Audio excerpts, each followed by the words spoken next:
আপনারা দেখছেন WB24 news, দিনে রাতে জনতার স্বার্থে। করবেন উনি প্রথমে একটু বলবেন, তারপরে আমরা কিছু প্রশ্ন নেব। আপনারা হিন্দিতে বলতে পারেন, বাংলায় বলতে পারেন, যে কোনো ভাষায় প্রশ্নটা করতে পারেন। তো সেটা নিয়ে কিছু অমিত জি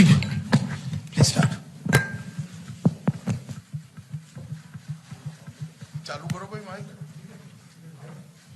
মাইক প্রেস कर।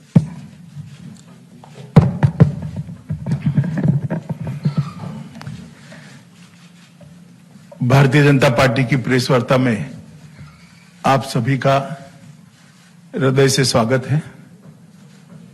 वैसे स्वपन दास जी ने थोड़ा कह ही दिया, मगर मैं फिर से कहना चाहता हूं कि एक दो बार इसको रिशेड्यूल करना पड़ा, इसके लिए मैं क्षमा प्रार्थी हूं और आगे पर ऐसी तकलीफ न पड़े इसका ध्यान भी रखेंगे। मित्रों, आज मेरा आपकी ये प्रेस कॉन्फ्रेंस के बाद और एक दो मीटिंग कर बंगाल का 2 दिन का दौरा मेरा समाप्त हो जाएगा।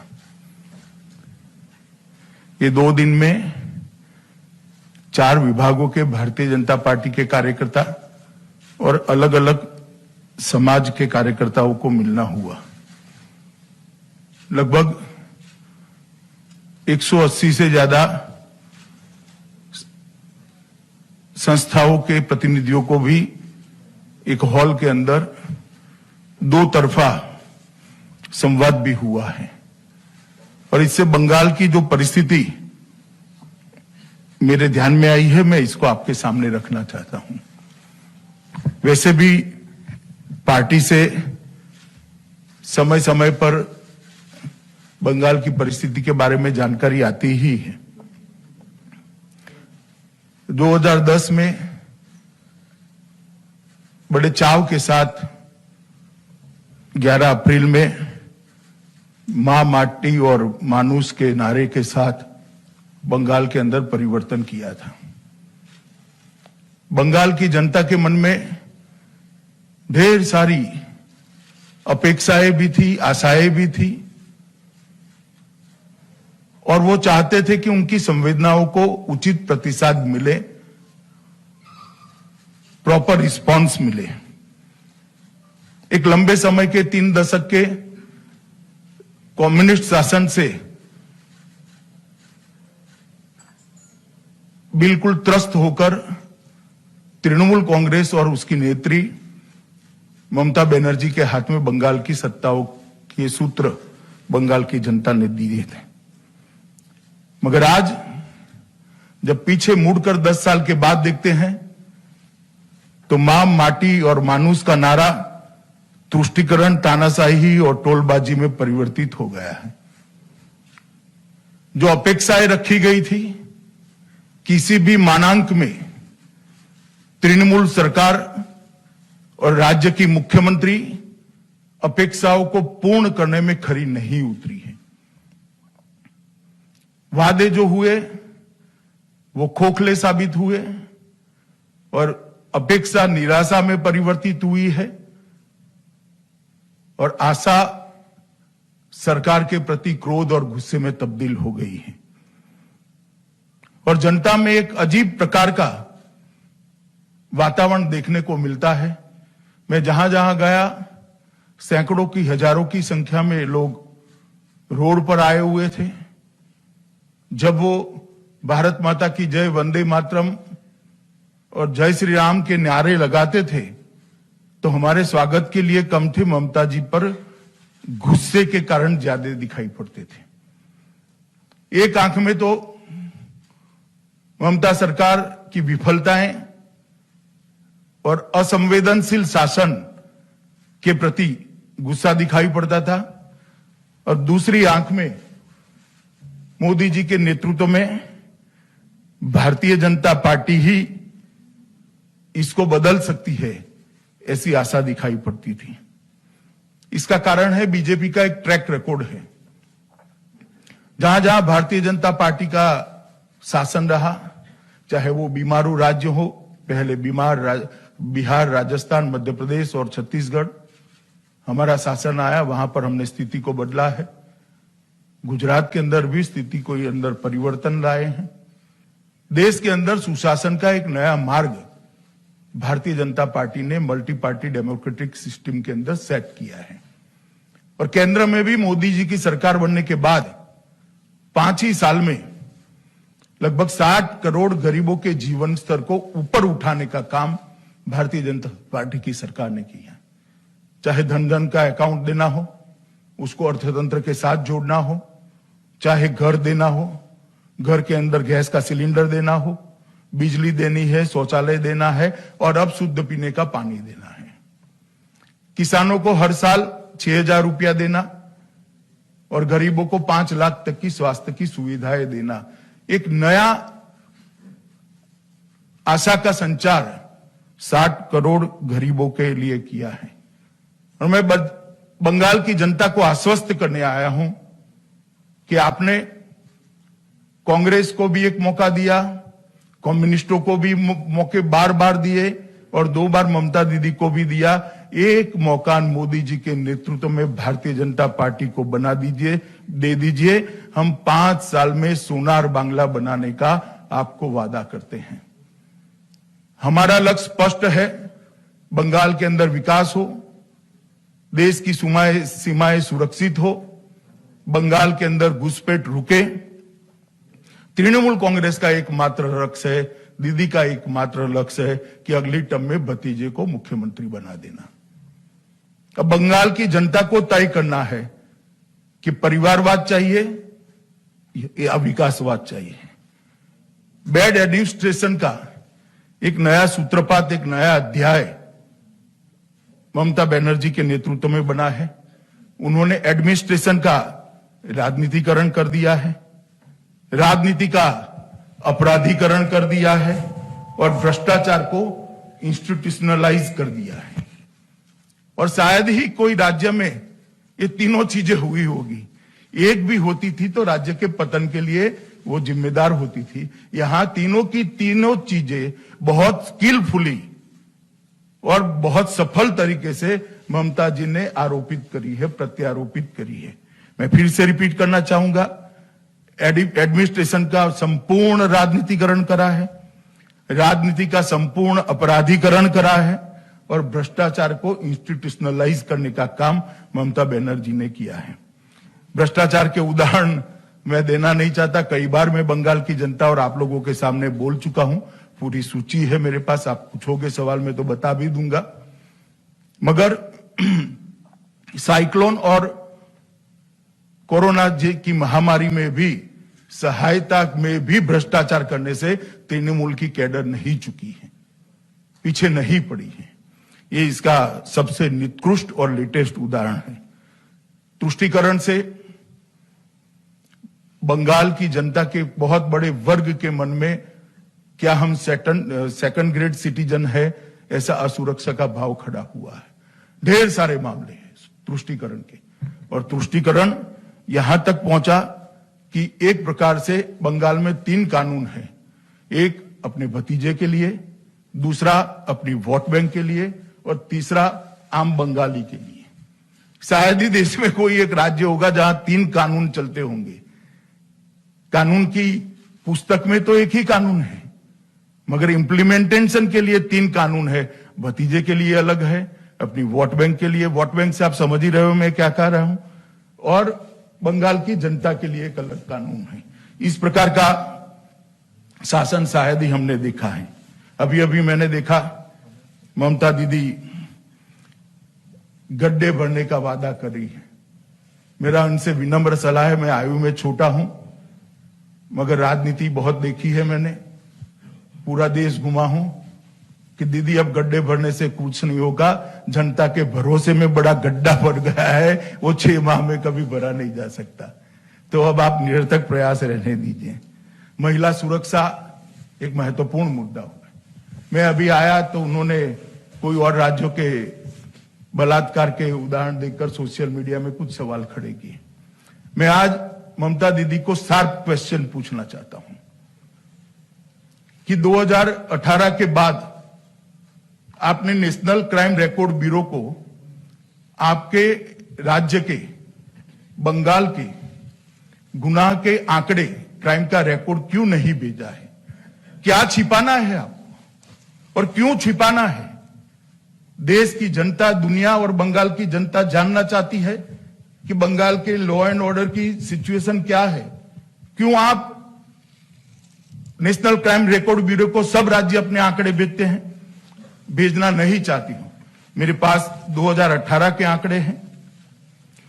तृणमूल कांग्रेस के कार्यकर्ता, चूंकि मैं देश का गृह मंत्री हूं, मुझे पूछते हैं कि भाजपा शासित राज्य में क्या है। इसका जवाब वो राज्य में जाकर हम देंगे, और अगर किसी को चर्चा करनी है तो वो राज्य में हमारे आने के पहले के आंकड़े और आज के आंकड़े ही लेकर मेरा युवा मोर्चा का कार्यकर्ता आ जाए, और ममता दी उनके आने के पहले के और अभी के आंकड़े लेकर बंगाल के आ जाए। हम चर्चा करने के लिए दो हाथ करने के लिए तैयार हैं। मैं कुछ आंकड़े देना चाहता हूं, 2018 के ही है, बाद में देते नहीं है। महिलाओं के खिलाफ अपराध में देश में तीसरे नंबर पर बंगाल रहा। बलात्कार के प्रयास के मामले में देश में नंबर 1 रहा। एसिड अटैक के मामले में देश में नंबर 1 रहा। महिलाओं के गायब होने में देश में दूसरे नंबर पर रहा।